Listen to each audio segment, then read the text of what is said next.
بسم اللہ الرحمن الرحیم۔ السلام علیکم۔ کہانی ہب آفیشیل میں خوش آمدید۔ آج پھر دوستوں میں آپ کے لیے ایک بہت ہی اچھی اور سچی کہانی لے کر آئی ہوں۔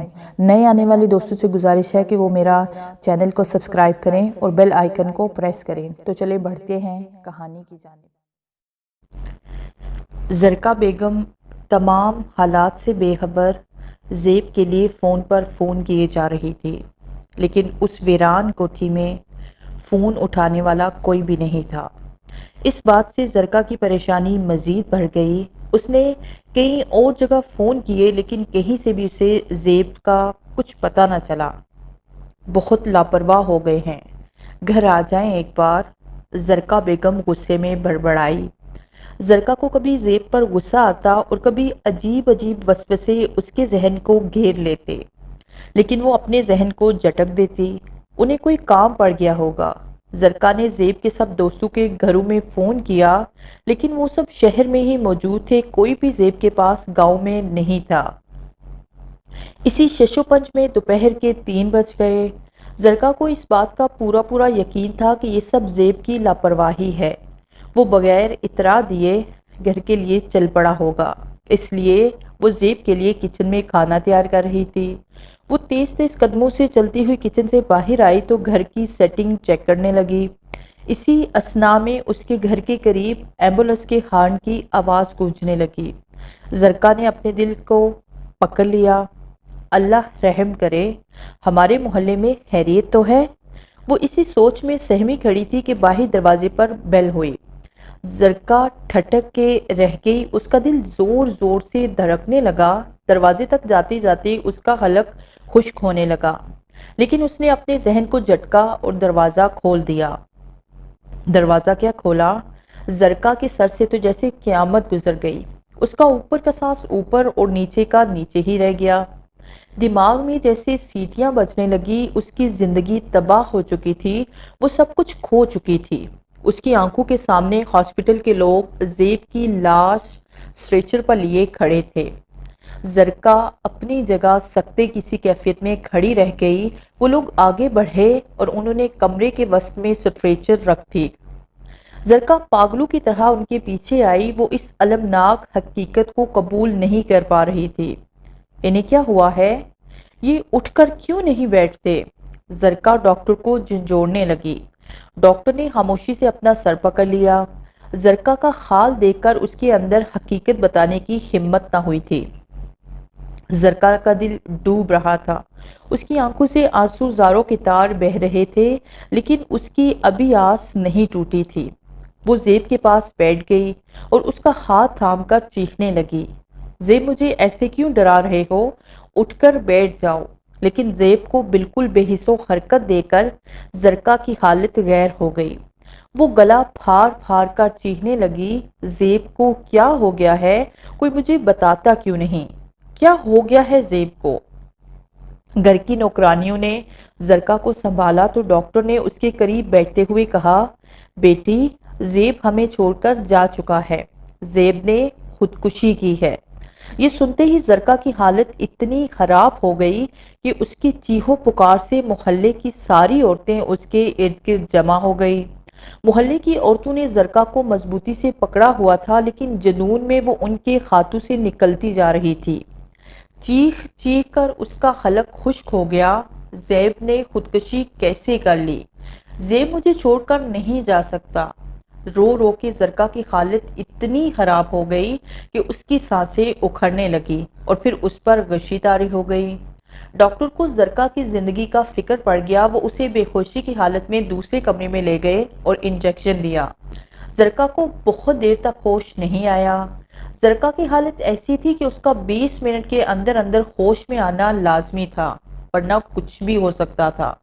وہ زندگی اور موت کے درمیان تھی۔ سب لوگ دعائیں کر رہے تھے۔ آخر زرقا کی اکھڑی ہوئی سانسیں صحیح رفتار سے چلنے لگی اور اسے ہوش آ گیا۔ اس کے ہوش میں آتے ہی ڈاکٹر نے ارد گرد کا ماحول یکسر بدل دیا اور اسے ذہنی سکون کا انجیکشن لگا کر سوائے 1-2 کے سب کمرے سے باہر آ گئے۔ ڈاکٹر نے زرقا کو بچانے کے لیے اسے عارضی نیند دے کے تھوڑی دیر کے لیے اسے اس المیے سے غافل کر دیا۔ 2 گھنٹے کی اس غفلت کی نیند سے جب زرکا بیدار ہوئی تو اس کے عزیز و اقارب زیب کے جنازے کے لیے جا چکے تھے۔ ہوش میں آتے ہی جب زرکا کی ذہنی حالت درست ہوئی تو وہ تڑپتی ہوئی اپنے بستر سے اٹھی۔ وہ لوگ زیب کو لے جائیں گے۔ ایک لیڈی ڈاکٹر نے زرکا کو شانوں سے پکڑا اور پورا زور لگاتے ہوئے اسے بستر پر بٹھا دیا۔ زرکا، ہوش میں آؤ، تم ایک سمجھدار خاتون ہو۔ تمہیں اس حقیقت کو حوصلے کے ساتھ قبول کرنا ہوگا کہ زیب اب اس دنیا میں نہیں ہے۔ ہم نے تمہیں موت کے منہ سے کھینچا ہے۔ تم جتنی خود کو اذیت دو گی، زیب کی روح کو اتنی ہی تکلیف ہوگی، اور جتنا تم حوصلہ کرو گی، زیب کی روح کو اتنا ہی سکون ملے گا۔ زرکا سر جھکائے سسکیاں لے رہی تھی۔ اس کا پورا چہرہ آنسو سے تر تھا۔ وہ اپنا سب کچھ کھو چکی تھی، لیکن اس لیڈی ڈاکٹر کی بات پر اس نے خود کو سنبھالا اور ہچکیاں لیتے ہوئے بولی، زیب ہیں کہاں؟ لاش کا لفظ اس کی زبان سے ادا نہیں ہو رہا تھا۔ تمہارے عزیز و اقارب میت کو قبرستان لے گئے ہیں۔ تمہاری حالت بہت نازک تھی، اس لیے تمہیں جانے سے پہلے چہرہ نہیں دکھا سکے۔ لیڈی ڈاکٹر نے زرکا کا ہاتھ تھامتے ہوئے کہا۔ زرکا اس کے شانے پر سر رکھے چیخ چیخ کر رونے لگی، لیکن ان لمحوں میں لیڈی ڈاکٹر نے اسے نہیں روکا۔ وہ اس کے ہاتھ پر تھپکی دیتی رہی۔ وہ لیڈی ڈاکٹر رات بھر زرکا کے پاس رہی اور اس میں حوصلہ پیدا کرتی رہی۔ 2 دن کے بعد ڈاکٹر جوزف، جو زیب کی ڈیڈ باڈی اپنی نگرانی میں لائے تھے، وہ زیب کے فیملی ڈاکٹر بھی تھے، زرکا کے پاس آئے۔ زرکا، جو زبان پر چپکا تالا لگائے زندگی کے ہر زہر کو قطرہ قطرہ پی رہی تھی، اپنی تنہائیوں کو سمیٹے ایک اندھیرے کمرے میں بیٹھی تھی۔ ڈاکٹر جوزف نے کمرے میں داخل ہوتے ہی لائٹ آن کی اور زرکا کی طرف بڑھے۔ زرکا بہت کمزور نظر آ رہی تھی۔ اس کا چہرہ بہت زیادہ اتر گیا تھا۔ درد اس کی آنکھوں میں نمی بن کر ٹھہر سا گیا تھا۔ ڈاکٹر جوزف کو دیکھا تو وہ احترام کھڑی ہونے لگی۔ انکل آپ؟ بیٹھی رہو بیٹی، یہ کہہ کر ڈاکٹر جوزف زرکا کے قریب ہی بیٹھ گئے۔ زرکا بیٹی، اس طرح اندھیرے کمرے میں بیٹھی رہو گی تو ڈپریشن سے بیمار ہو جاؤ گی۔ خود کو سنبھالو، جو کچھ ہوا اسے خدا کی مرضی سمجھ کر قبول کر لو۔ اپنی طبیعت کو بدلنے کی کوشش کیا کرو۔ ڈاکٹر جوزف کی بات سن کر زرکا نے خاموشی سے سر جھکا لیا، جیسے اس کا خود پر بس نہیں ہے، لیکن اس نے ڈاکٹر جوزف کا دل رکھا۔ آپ پریشان نہ ہوں، میں اپنا خیال رکھوں گی۔ بیٹی، زیب کی لاش سے جو سامان برآمد ہوا تھا وہ میں آج لے کر آیا ہوں۔ اس شاپر میں وہ سامان ہے، تم یہ دیکھ لینا، میں چلتا ہوں۔ یہ کہہ کر ڈاکٹر جوزف نے زرکا سے اجازت لی اور چلا گیا۔ زرکا نے جب اس شاپر کو ہاتھ لگایا تو اس کے دل کو کچھ ہونے لگا۔ اب اس کے پاس صرف زیب سے وابستہ چیزیں ہی رہ گئی تھی۔ اسے یہ سب ایک خواب سا لگتا تھا، لیکن پھر اس کے دل کے کسی گوشے سے بے بسی کی یہ آواز اٹھی، کاش یہ خواب ہی ہوتا۔ زرکا نے شاپر کھولا تو اس میں گاڑی کے کاغذات اور کیش کے ساتھ ایک زیور کا ڈبہ تھا۔ زرکا نے وہ ڈبہ کھولا تو اس کی نگاہیں بھیگنے لگی۔ ماضی کے دریچوں سے کسی یاد نے اس کے دل کو تار تار کر دیا۔ اس ڈبے میں 2 سونے کی چوڑیاں تھی۔ یہ وہ چوڑیاں تھی جن کا ذکر زیب نے زرکا سے فون پر کیا تھا کہ وہ اس کے لیے ایک خوبصورت سا تحفہ لا رہا ہے۔ زرکا کی بھیگی ہوئی نگاہیں ان چوڑیوں پر ٹھہر سی گئی۔ اس کا پورا چہرہ اشکوں سے تر ہو گیا۔ زرکا، مجھے تحفہ لانے سے منع مت کیا کرو۔ اسے زیب کی باتیں یاد آنے لگی۔ وہ کہہ رہا تھا، یہ تحفے بڑے عجیب چیز ہوتے ہیں، دینے والے کے ہاتھوں کی خوشبو خود میں جذب کر لیتے ہیں، اور اگر زندگی کی مسافت میں وہ لوگ ہم سے بچھڑ جائیں تو یہ خوشبو ہمیں یادوں کی راک کا حصہ نہیں بننے دیتی، اور اس احساس سے ہماری پوری زندگی معطر کر دیتی ہے کہ کوئی ہر جگہ ہر وقت ہمارے ساتھ ہے۔ زیب کے اس آخری جملے کے یاد آنے سے زرکا کا دل مزید بڑھ گیا۔ وہ بے بسی میں اس طرح رونے لگی کہ جیسے اس کی آنکھوں سے یہ برسات کبھی بھی نہیں تھمے گی، وہ خود کو کبھی بھی سمجھا نہیں پائے گی۔ لیکن وقت بڑے سے بڑے زخم کا مداوا بن جاتا ہے۔ انسان جب کچھ کھوتا ہے تو وہ کرچیوں میں بکھر جاتا ہے، لیکن اگر اسے دل میں زخم لیے حوصلے سے جینا آ جائے تو وہ کرچیوں سے ایک چٹان بن جاتا ہے۔ کافی عرصے تک زرکا خود کو سمجھا نہ سکی، پھر بالآخر اس نے بھی حوصلے سے جینا شروع کر دیا اور جاگیر کا سارا حساب کتاب دیکھنا شروع کر دیا۔ پوری حویلی میں ملازموں کے ساتھ وہ اکیلی رہتی تھی۔ زرکا نے زیب کی ذمہ داریاں سنبھالی تو وہ بے حد مصروف ہو گئی، اس لیے یہ عذاب جیسی زندگی کاٹنا اس کے لیے کچھ آسان ہو گیا۔ لیکن پھر بھی وہ بعض اوقات اتنی ڈپریس ہو جاتی کہ اس کا دل چاہتا کہ زندگی کا دامن چھوڑ کر موت کو گلے سے لگا لے، کیونکہ اگر وہ زیب کی موت کے صدمے کو نظر انداز کرتی تو اولاد کی محرومی اسے شکستہ کر دیتی۔ وہ سوچتی کہ میں کس کے لیے یہ جاگیر سنبھال رہی ہوں، کون ہوگا اس کا وارث؟ میں کتنی بدقسمت ہوں اپنی شوہر کو وارث بھی نہ دے سکی جو اس کا نام زندہ رکھتا۔ زرکا سوچ کے اس کرب میں چکنا چور ہو جاتی، لیکن جب سوچ کے اس حصار سے نکلتی تو جینے کے لیے خود کو پھر مضبوط کر لیتی۔ اسی کشمکش میں 6 ماہ گزر گئے۔ زیب کی وفات کو جب سال ہو گیا تو زرکا نے اس کی برسی پر قرآن خوانی کروائی۔ حویلی کے دروازے محتاجوں اور ضرورت مندوں کے لیے کھول دیے گئے۔ بڑے اجتماع پر مشتمل میلاد کروایا گیا۔ اس میلاد میں مولوی صلاح الدین نے درس دیا تھا۔ میلاد سے فارغ ہو کے لوگوں نے کھانا کھایا اور گھروں کو لوٹ گئے، لیکن مولوی صاحب وہیں رک گئے۔ وہ زرکا سے کوئی بات کرنا چاہتے تھے۔ انہوں نے ایک خادم سے کہا کہ زرکا بی بی سے کہو میں ان سے کوئی ضروری بات کرنا چاہتا ہوں۔ نوکر کے پیغام پر زرکا آئی اور مولوی صاحب کے قریب بیٹھ گئی۔ جی مولوی صاحب، آپ کیا کہنا چاہتے ہیں؟ مولوی صاحب تسبیح کے دانے پڑھتے ہوئے کچھ دیر خاموش رہے، پھر آنکھیں نیچے کرتے ہوئے سر جھکا لیا۔ بیٹی، زیب صاحب ایک باعمل اور نیک انسان تھے۔ میں ان سے کبھی بھی کسی بد عمل کی توقع نہیں کر سکتا۔ وہ جتنا عرصہ جیے محتاجوں کے کام آتے رہے۔ ان کی اس نیک عملی کے عوض ان کا ایک بہت بڑا راز میں اپنے دل میں چھپا کے رکھا، لیکن اب یہ ضروری ہے کہ میں آپ کو اس راز سے آگاہ کر دوں۔ میں زیب صاحب کی جاگیر کا رہنے والا ہوں، اپنے گھر اکثر ملنے جاتا ہوں۔ وفات سے پہلے جب زیب صاحب اپنی جاگیر پر گئے ہوئے تھے تو میں وہیں تھا۔ ایک صبح زیب صاحب نے مجھے اپنی کوٹھی میں بلایا اور میرے زیر سایہ ایک عورت کو اپنے نکاح میں لے دیا۔ انہوں نے مجھ سے کہا کہ اس راز کو اپنے سینے میں دفن کر لوں۔ میں نے اس پر اس لیے اقرار کر لیا کہ میرے ذہن نے یہی سوچا کہ زیب صاحب کے اس عمل میں کوئی نہ کوئی مصلحت لازمی ہوگی۔ ہو سکتا ہے کہ وہ اس عورت کو تحفظ دینا چاہتے ہوں۔ میں زیب صاحب کے بارے میں کبھی کوئی غلط رائے قائم نہیں کر سکتا، البتہ میں آپ سے یہ کہنے آیا ہوں کہ اگر ہو سکے تو آپ ان کی منقوہہ کو اپنے پاس بلا لیں، اس طرح زیب صاحب کی روح کو سکون ملے گا۔ یہ انہونی اور تلخ حقیقت سن کر زرکا کے دل و دماغ کو ایسا دھچکا لگا کہ اس کا ذہن سن ہو کر رہ گیا، جیسے آج اس کا مان ہی ٹوٹ گیا ہو۔ چند جملوں کی تیز دھاڑ نے اس کے شکستہ دل کو چیر کے رکھ دیا، لیکن احساسات کی ان تمام اذیتوں کے باوجود اس کی کیفیت مولوی صاحب سے مختلف نہ تھی۔ اس کا دل بھی زیب کو گنہگار سمجھنے سے قاصر تھا۔ اس کے دل میں یہی آواز ابھر رہی تھی کہ یہ سب زیب نے کسی مجبوری کے تحت کیا ہوگا۔ میرے ہوتے ہوئے وہ کبھی بھی دوسری شادی کا تصور تک نہیں کر سکتا تھا۔ زرکا زیب کو بہت اچھی طرح سے جانتی تھی۔ دوسری شادی کی بات تو زیب مذاق میں بھی برداشت نہیں کرتا تھا۔ ان تمام حقیقتوں کو قبول کرنے کے باوجود زرکا کی آنکھوں میں آنسو تیر رہے تھے۔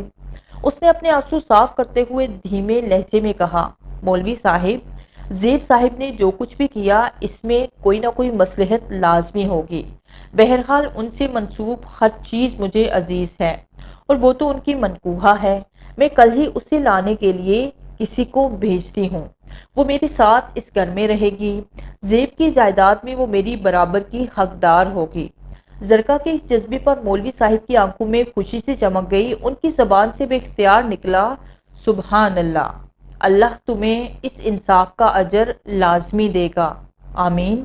یہ کہہ کر مولوی صاحب جانے کے لیے کھڑے ہوئے۔ زرکا نے ان کے ساتھ کھڑے ہوتے ہوئے کہا، آپ کو اس عورت کا نام تو یاد ہوگا؟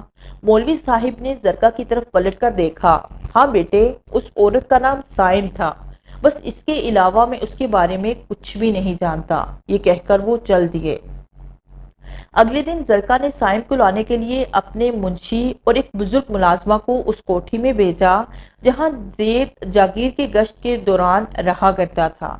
جب ان دونوں نے اس کوٹھی میں تالا لگا دیکھا تو انہوں نے پوری جاگیر کا گشت لگایا، لیکن اس بات پر وہ حیران رہ گئے کہ کوئی بھی زیب کی دوسری شادی کے بارے میں نہیں جانتا تھا۔ اس شادی کے متعلق زیب کا وفادار نوکر فضلو اور اس کی بیوی ہی جانتے تھے، لیکن اپنے بچے اور زیب کی وفات کے بعد وہ دونوں اس علاقے کو چھوڑ کر نہ جانے کہاں چلے گئے تھے۔ لہٰذا وہ منشی اور ملازمہ زرکا کے پاس ناکام لوٹے۔ زرکا نے جب یہ صورتحال دیکھی تو اس نے زیب کی دوسری بیوی کی تلاش بڑے پیمانے پر شروع کر دی۔ اس نے اپنے اثر و سوگ کے بول بودے پر ملک کا کوئی حصہ نہ چھوڑا جہاں اس عورت کو تلاش نہ کیا ہو، لیکن کہیں سے بھی اس کی موجودگی کی کوئی علامت تک نہ مل سکی۔ وہ یوں غائب ہو گئی جیسے وہ اس دھرتی پر موجود ہی نہ ہو۔ یہ تمام صورتحال زرکا کے لیے سخت پریشانی کا باعث بن گئی۔ اسے یوں محسوس ہونے لگا جیسے وہ زیب کی روح کے آگے شرمندہ ہو رہی ہے کہ اس کی دوسری بیوی کو وہ اس کا مقام نہ دے سکی۔ ایک دن زرکا اسی پریشانی میں بیٹھی ہوئی تھی کہ اس کی ملازمہ اس کے قریب آ کر بیٹھ گئی۔ بی بی جی، آپ نے شاہ ولی کا نام سنا ہے؟ ہاں، ان کی شہرت تو بہت بہت دور تک ہے۔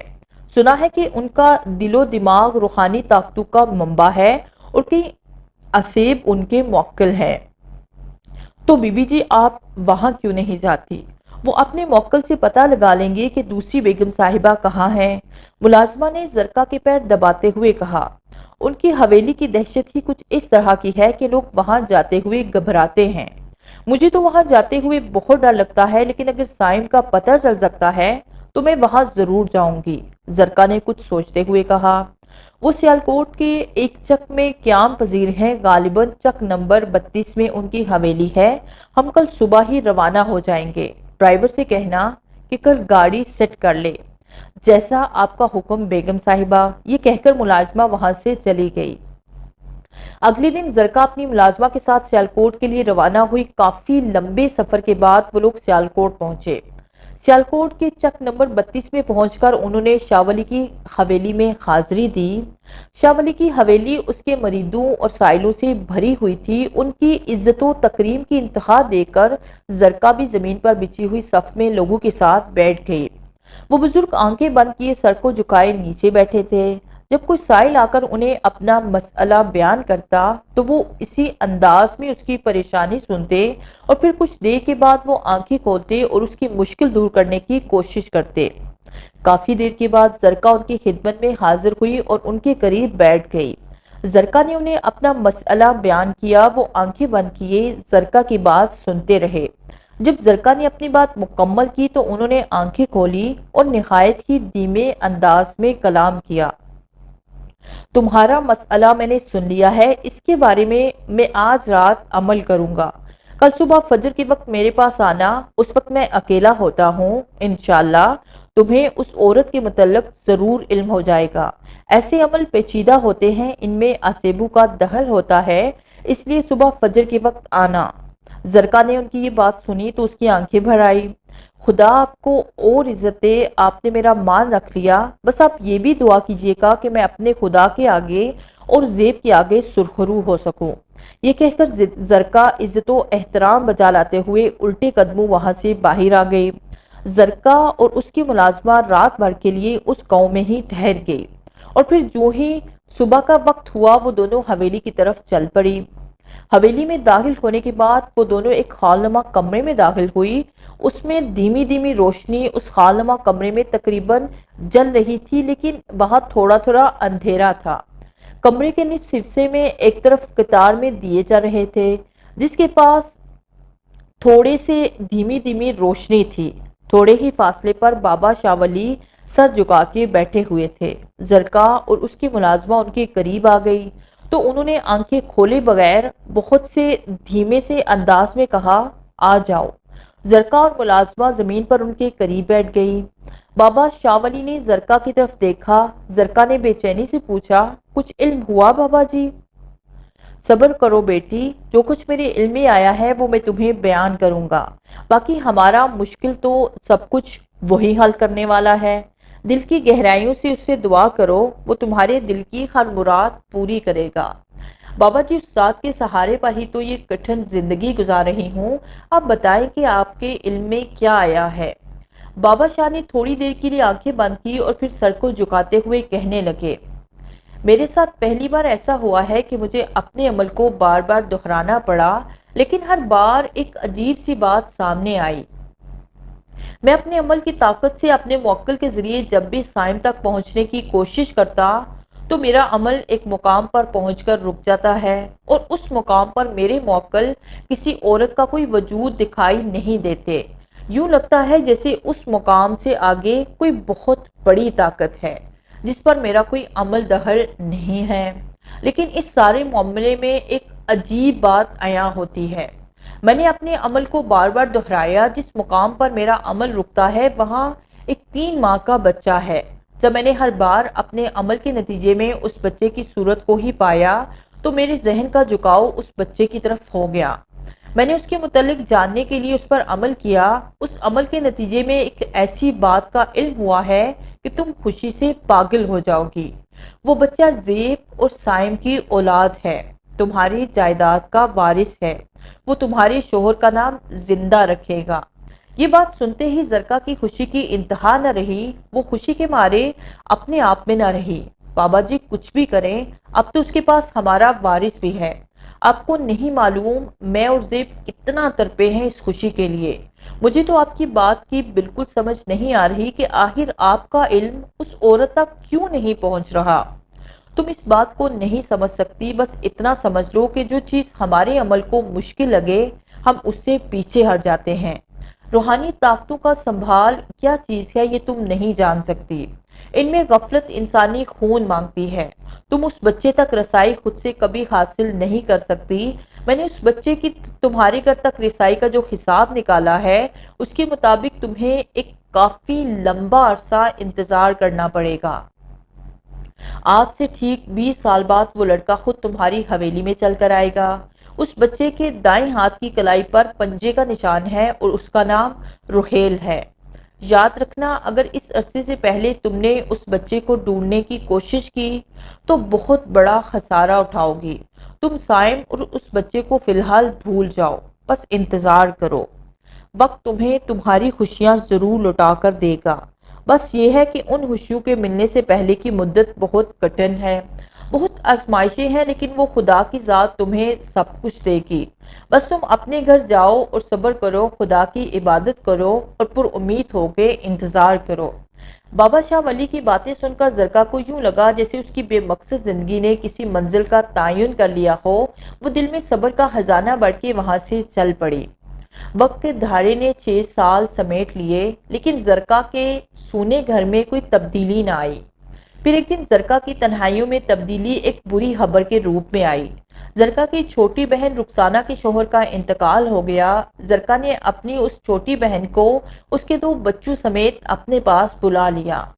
بڑی بیٹی تھی جس کی عمر 5 سال تھی اور نام اقصیٰ تھا۔ اس سے 2 سال چھوٹا بیٹا تھا ارسلان، جسے پیار سے سب ارسل کہتے تھے۔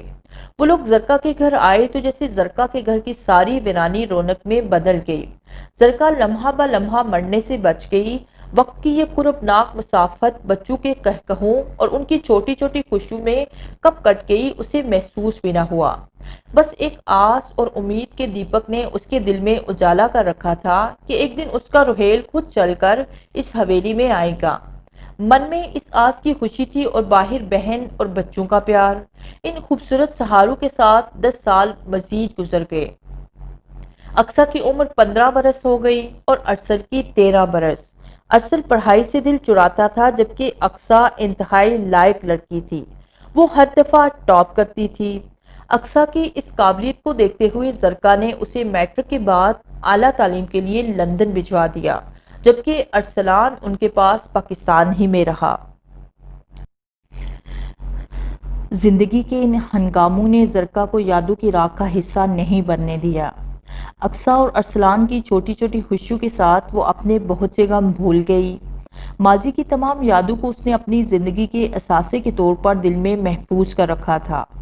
روہیل کا انتظار اس کی رگوں میں سرایت کر چکا تھا۔ اس نے اپنے اللہ پر پورا بھروسہ رکھا ہوا تھا کہ ایک دن اس کا روہیل ضرور اس سے ملنے آئے گا۔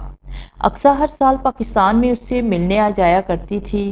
اس کی اپنی تعلیمی مصروفیات میں 4 سال گزر گئے۔ وہ چوتھے سال پاکستان نہیں آئی۔ اس کی تعلیم مزید سرک ہو گئی۔ اس نے اپنی والدہ اور زرکا سے رابطہ کیا کہ اب وہ پاکستان اپنی تعلیم مکمل کرنے کے بعد ہی آ سکے گی۔ زرکا اور رخسانہ کو اقصیٰ کی اس قابلیت پر فخر تھا۔ وہ ہمیشہ اس کی کامیابی کے لیے دعا کرتی۔ اقصیٰ کا دل بھی ان کے ذہن کی طرح بہت وسیع تھا۔ وہ محبت کے جذبے سے سرشار تھی۔ وہ ہمیشہ ہی سے دوسروں کے دکھ درد کو شدت سے محسوس کرتی۔ اس لیے اس نے اپنی تعلیم کے لیے نفسیات کا انتخاب کیا تھا۔ 1 سال مزید گزر گیا۔ اب اقصیٰ کے آنے میں صرف 1 سال باقی رہ گیا تھا۔ کچھ ہی ماہ بعد جب وہ اگلا سال چڑھا تو سب گھر والوں کی بے چینی انتہا کو پہنچ گئی۔ لیکن اس سال زرکا کی حالت ایسی تھی کہ وہ اپنے آپ میں ہی نہ تھی۔ وہ دن رات سجدے میں گری رہتی۔ اسے کسی چیز کی ہوش نہ تھی۔ یہ سال وہ سال تھا جس سے اس کی زندگی کی ایک ایک کڑی جڑی تھی، جسے امیدیں وابستہ کر کے وہ اپنے سارے غم بھول گئی تھی۔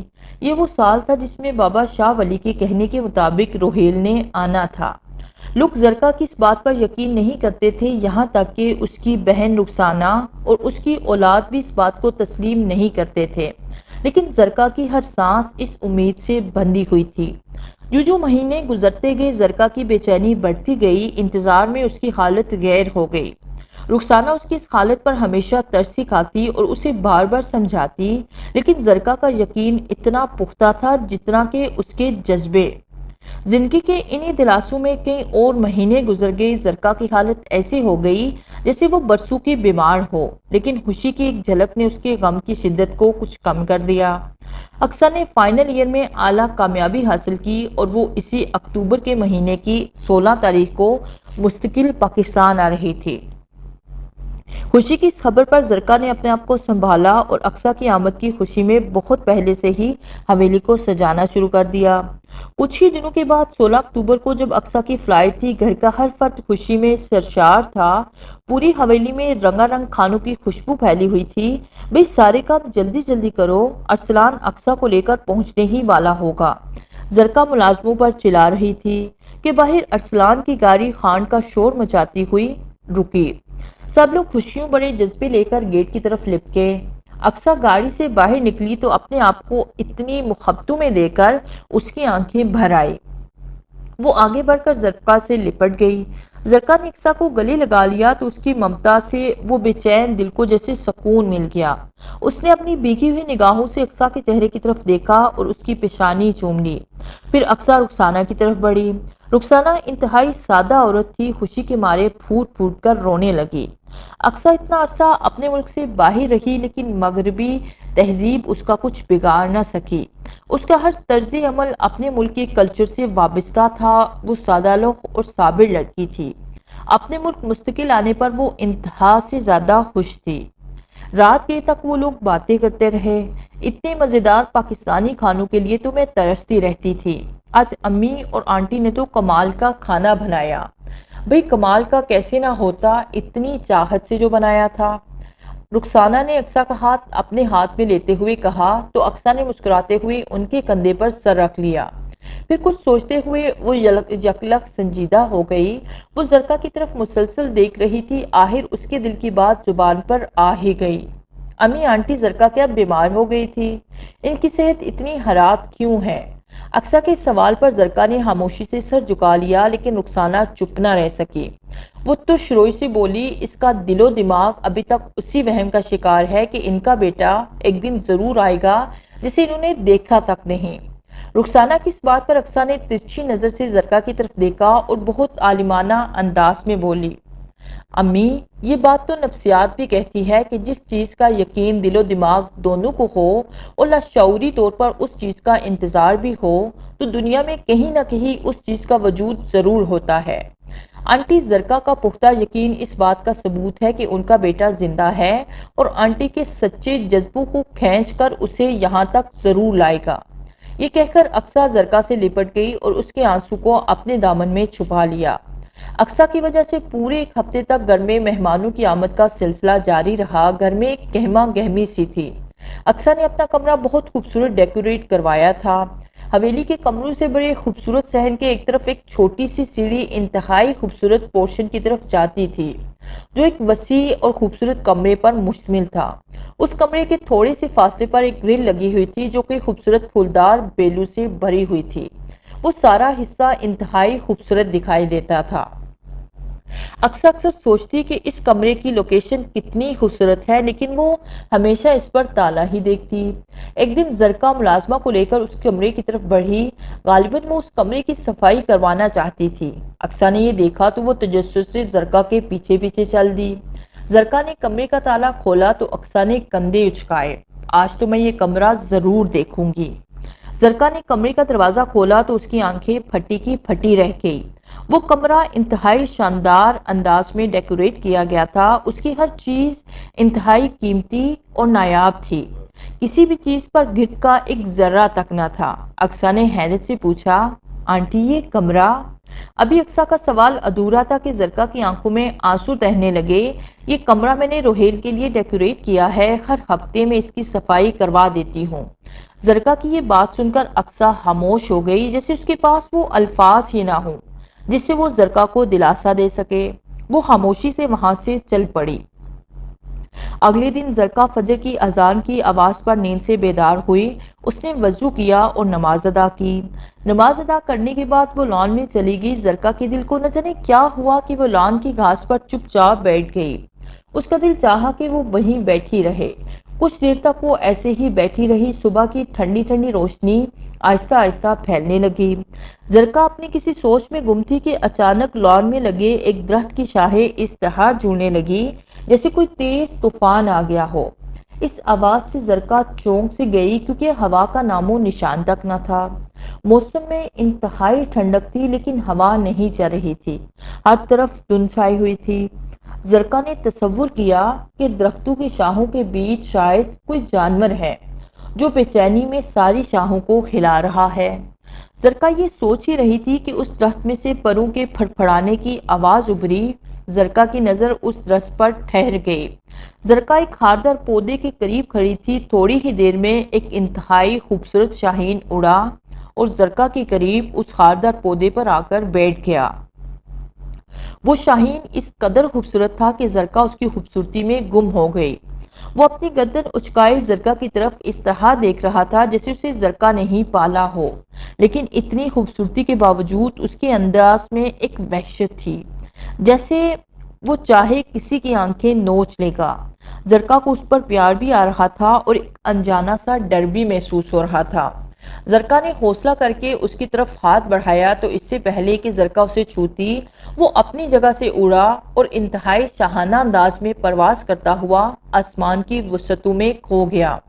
زرقا اپنی جگہ پر کھڑی اسے دیکھتی ہی رہ گئی۔ صبح کے اس طرح کے آغاز کے بعد نہ جانے کیوں زرقا کی طبیعت میں ایک بے چینی سی آ گئی۔ اس شاہین کا تصور اس کی نگاہوں میں ٹھہر سا گیا۔ اتنا معمولی سا واقعہ اس کے لیے خاص اہمیت کیسے اختیار کر گیا، یہ وہ خود بھی نہیں جان پا رہی تھی۔